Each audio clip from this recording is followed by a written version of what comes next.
बार बार लपाती के रास्ते पर नज़र दौड़ता, सहसा नारियल के झुरमुटे में उसे एक आकृति कुछ साफ हुई। वह जो वामिरो जो था ततारा जो था वो वामिरो की प्रतीक्षा कर रहा था, तो उसको वहाँ एक नारियल के झुरमुटों के सामने किसी की आकृति दिखाई पड़ी। उसकी खुशी का ठिकाना रहा। सचमुच वह वामिरो थी।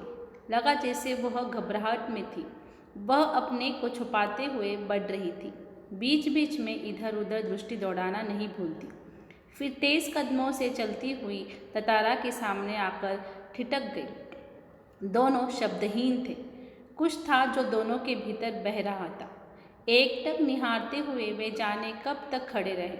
सूरज समुद्र में लहरों में खो गया था। अंधेरा बढ़ रहा था। अचानक वामिरो कुछ सचेत हुई और घर की तरफ दौड़ी। ततारा अभी भी वहीं खड़ा था, निश्चल, शब्दहीन होकर। देखो, ततारा बार बार लपाती के गांव के रास्ते पर वामिरो के इंतजार में अपने नज़रें गड़ाकर रखा था। तभी अचानक उसको एक नारियल के पेड़ों के पास एक आकृति यानी किसी की छवि नज़र आई।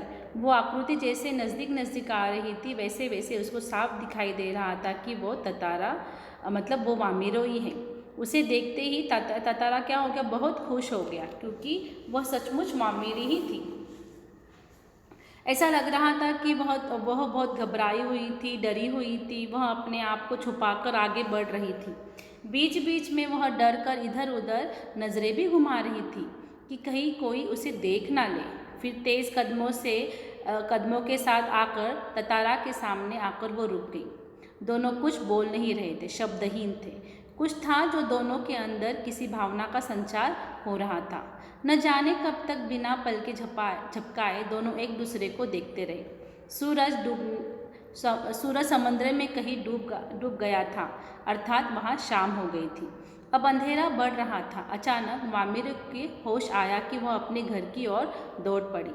ततारा अभी भी उसी जगह खड़ा था, अपनी जगह से बिल्कुल भी नहीं हटा और कोई एक शब्द भी नहीं कहा। उसके बाद हम देखेंगे कि दोनों रोज़ उसी जगह पहुँचते और मूर्तिवत एक दूसरे को निर्मेष ताकते रहते। बस भीतर समर्पण था कि अनवरत गहरा रहा। लपाती के कुछ युवक ने इसे मुख प्रेम की भांति भाप लिया और खबर हवा की तरह बह गई।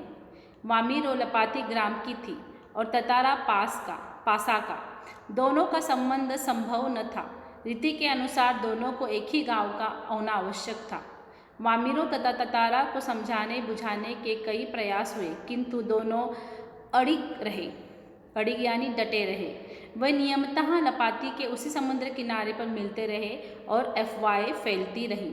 अब यहाँ शब्दार्थ देखेंगे। मूर्तिवत यानी मूर्ति की तरह खड़े रह गए थे वो। निर्मेष यानी एकटक। अनवरत यानी जिसे रोकना जा सके। अड़िग यानी डटे रहना। नियमता यानी नियम के अनुसार। अब यहाँ ततारा और वामिरो हर रोज़ उसी जगह पर मिलने गए और दोनों एक दूसरे को एकटक नज़रों से मूर्ति की तरह, जैसे मूर्ति होती है ना, उसी तरह वो देखते रहे। केवल उनके भीतर एक दूसरे के लिए त्याग की वो भावना थी जिसे कोई रोक नहीं सकता था, और वो हर समय बढ़ता ही जा रहा था। उसके बाद फिर लपाती के कुछ दूसरे युवक हैं ना, उनके प्रेम के बारे में उन्हें पता चला, तो ये जो पूरी खबर है ना, वो पूरी गांव में हवा की तरह फैल गई। वामिरो लपाती गांव की रहने वाली थी और ततारा पासा गांव का रहने वाला था। तो दोनों का जो संबंध था वो असंभव था, क्योंकि रीति रिवाज के अनुसार दोनों एक ही गांव के होने चाहिए, तभी उनकी शादी हो सकती थी। पर वहाँ वो एक नियम था। सभी ने वामिरो और ततारों को समझाने बुझाने के सबने प्रयास किया, किंतु दोनों ने किसी की भी बात नहीं मानी। वे अपने नियम के अनुसार हमेशा लपाती के उसी समुद्र किनारे पर मिलते रहे और लोगों ने दोनों के बारे में बातें फैलाना जारी रखी।